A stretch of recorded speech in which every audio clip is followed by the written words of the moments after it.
എന്നാന്ന്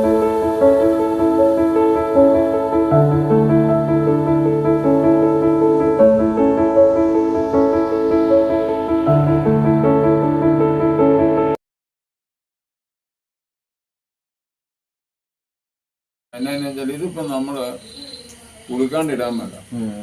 നമ്മളിപ്പോ ഉച്ചയ്ക്ക് ഞാനോടും കിടക്കുന്ന പിള്ളേരും കിടക്കുന്ന മുറിയിലാണെങ്കിൽ ഇത് ആ മുറിയിൽ ഇട്ടുകൊണ്ട് കിടക്കാൻ പാടില്ല. ഹൃദയത്തില് ഒരു കുടുംബത്തിൽ ചെന്ന് മറ്റൊരു അശുദ്ധമായിട്ട് ഹൃദയത്തെ ഓർക്കാൻ പാടില്ല. ഇതൊക്കെയാണ് ഇതിന്റെ അതൊരു അതിശയമായിട്ട് ഞാൻ എപ്പോഴും എടുത്ത് കിടത്തിയതും ഇത് ഭഗവാന്റെ കാരണം കൊണ്ട് ഇടാൻ പറ്റിയേക്കണം പ്രാർത്ഥിച്ചിട്ട് ഇടാറുള്ളൂ. അങ്ങനെ